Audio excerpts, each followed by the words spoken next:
Afin que Premiere Elements 9 puisse gérer au mieux et reconnaître les différentes scènes présentes dans votre film, vous allez pouvoir l'aider en insérant différentes marques de menu.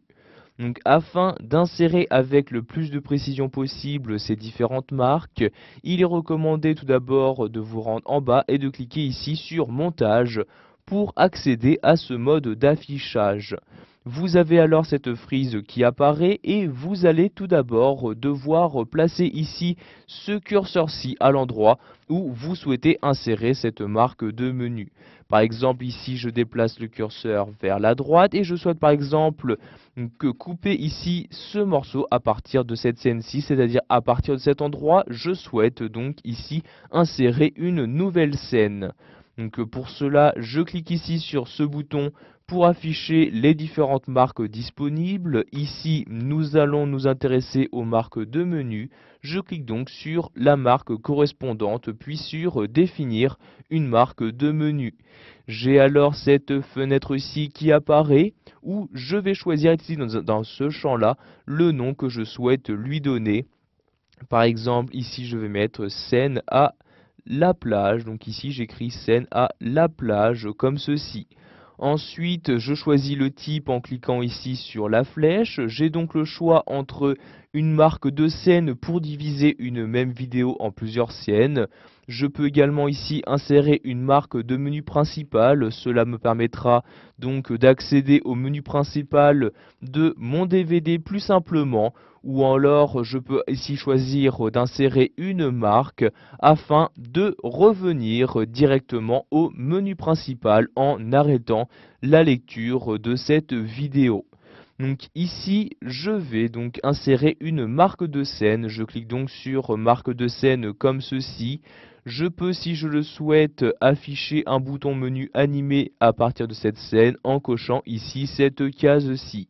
Donc ici, je vais la décocher, donc je reclique donc dessus et je clique donc sur OK afin donc d'insérer cette marque de menu. Maintenant, si je déplace ici le curseur, vous pouvez voir qu'il y a bien ici une marque qui apparaît. Si je double-clique dessus, je vais donc ici pouvoir la remodifier, par exemple en changeant son nom ou le type de cette marque. Donc ici, je vais cliquer sur annuler afin de revenir à cette frise. Je vais maintenant me déplacer ici donc vers la droite comme ceci pour accéder à l'autre vidéo. Donc ici, je retourne sur cette vidéo. Par exemple, je place mon curseur à cet endroit-là et je souhaite ici insérer une nouvelle marque de menu. Il me suffit alors de retourner ici sur l'outil des marques, puis sur marque de menu, et je vais en redéfinir une nouvelle en cliquant ici sur la première ligne. Je rechoisis alors le nom que je souhaite lui donner, je clique ici dans le champ correspondant et je saisis à l'aide de mon clavier le nom. Par exemple ici, je vais créer une marque me ramenant vers le menu principal. J'écris donc ici menu principal comme ceci. Je choisis ensuite le type de marque en cliquant sur la flèche et ici je vais mettre donc marque d'arrêt comme ceci. Je clique ensuite sur OK afin d'insérer ma marque.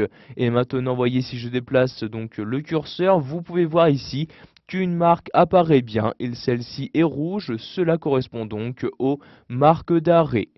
Une fois que vous avez inséré vos différentes marques, sachez que cela vous permettra également d'améliorer votre navigation dans votre film. En effet, si je clique sur le bouton des marques puis sur marque de menu, je vais ici pouvoir atteindre rapidement une marque de menu en cliquant ici sur la deuxième ligne. Je choisis si je souhaite accéder à la marque de menu suivante ou précédente. Par exemple, ici je souhaite accéder à la précédente, je clique donc sur précédente comme ceci.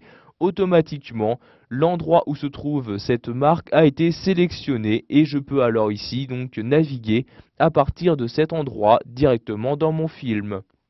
Pour finir, si maintenant vous ne souhaitez plus utiliser ces différentes marques de menu, vous allez pouvoir les supprimer très simplement en cliquant sur l'outil des marques puis sur marque de menu.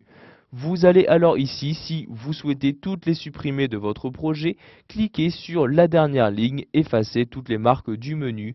Je clique donc dessus et maintenant, mon projet, donc mon film, ne possède plus aucune marque.